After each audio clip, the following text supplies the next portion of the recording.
Hi viewers, இன்னைக்கு ஜப்பானில் நடந்த ஒரு ரியல் லைஃப் இன்சிடென்ட் தான் பார்க்குறோம். 1999 செப்டம்பர் 30th ஜப்பானில் டோக்கிமுரான்னு சொல்ற ஒரு நியூக்ளியர் பவர் பிளான்ட்ல நடந்த ஒரு இன்சிடென்ட் தான் இது. ஒரு டெட்லைன் மீட் பண்றதுக்காக எல்லா சேஃப்டி மெஷர்ஸுமே இக்னோர் பண்ணிட்டு அங்க ஒரு நியூக்ளியர் மிஷின் வந்து நடக்குது. 3 பேர் இன்க்ளூடிங் 35 வயசான ஹொசாசி அவுச்சி இவங்க எல்லாருமே ஒரு டெட்லைனை மீட் பண்றதுக்காக ரொம்ப ப்ரெஷர் பண்ணி ஒரு order to prepare enriched uranium fuel அவங்க எல்லாருமே மேனுவலா அந்த யுரேனியம் வந்து மிக்ஸ் பண்ண ஆரம்பிச்சிட்டாங்க.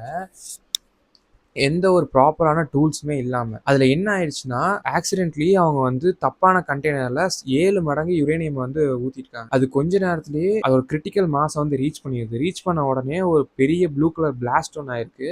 அந்த பிளாஸ்ட் நடந்ததில் அந்த ஹிசாசி ஓச்சின்னு சொல்கிற ஒருத்தரோட லைஃப்பை மொத்தமாக அப்சைட் டவுனாக மாற்றிடுது. விச் மீன்ஸ் தட் எக்ஸாக்ட்லி அவர் லைஃபே அந்த இடத்துல எண்ட் ஆயிடுச்சுன்னு கூட சொல்லலாம். But only after unthinkable 83 days of living. இமீடியட்டாக அந்த எக்ஸ்போஸ்க்கு அப்புறம் அவரை வந்து ஹாஸ்பிட்டல் கூட்டு போகிறாங்க. டாக்டர்ஸ் லிட்டரலி ஷாக் ஆயிட்டாங்க. அந்த மாதிரி ஒரு கேஸை வந்து அவங்க லைஃப்லேயே வந்து ட்ரீட் பண்ணது இல்லை அப்படின்னு. அவரோட ஒயிட் பிளட் செல்ஸ் எல்லாமே கம்ப்ளீட்டாக ஜீரோக்கு வந்துச்சு. விச் மீன்ஸ் தட் அவரோட இம்யூன் சிஸ்டமே வந்து டெட் ஆயிடுச்சுன்னு அர்த்தம். அவரோட ஸ்கின் எல்லாமே மெல்ட் ஆக ஆரம்பிச்சு. அவர் கண்ணுல இருந்து மூக்குல இருந்து பிளட் வர ஆரம்பிச்சு. அவரோட பாடியில் இருக்க மொத்த ஃப்ளூயிட்ஸுமே வந்து கன்சிஸ்டண்டா லீக் ஆக ஆரம்பிச்சிருச்சு. அவரோட ஃபேமிலி டாக்டர்ஸ் வந்து கேட்டிருக்காங்க இவர் எப்படியாவது காப்பாத்திருங்க அப்படின்னு சொல்லிட்டு.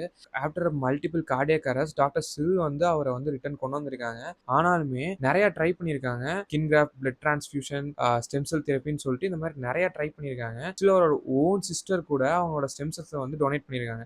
ஆனாலுமே அவர் வந்து காப்பாற்ற முடியல.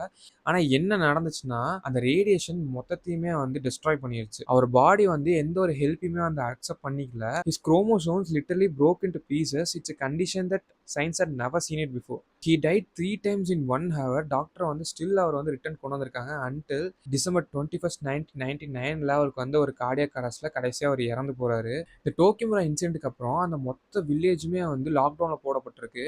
600 பேத்துக்கு மேலே இந்த ரேடியேஷனால அஃபெக்ட் ஆயிருக்காங்க. இவர் கூட ஒர்க் பண்ண மொசாட்டா அப்படின்னு சொல்ற ஒருத்தருமே வந்து இவர் இறந்து கரெக்டாக 7 மாசத்துல இந்த ரேடியேஷன் பாதிப்புனால அவருமே இறந்து போறாரு.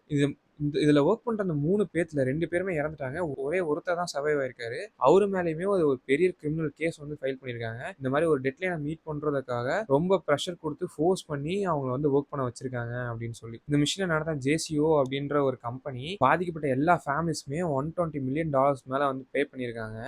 ஆனால் இங்கே இருக்க ஒரு டவுட் என்னன்னா, அவர் எனக்கு கொன்றுங்க, இதுக்கு மேலே நான் சர்வை ஆக முடியாதுன்னு அவர் கெஞ்சியுமே வந்து நிறைய டெஸ்ட்டை வந்து கண்டினியூ பண்ணுறதுக்காக இதுக்கு மேலே இந்த மாதிரி ஒரு ரேடியேஷன் நடந்துச்சுன்னா எப்படி சர்வை ஆகணுன்றத கற்றுக்கிறதுக்காக டாக்டர்ஸ் வந்து அவரோட பாடியை வந்து யூஸ் பண்ணியிருக்காங்க அப்படின்ற மாதிரி ஒரு தியரி இருக்குது.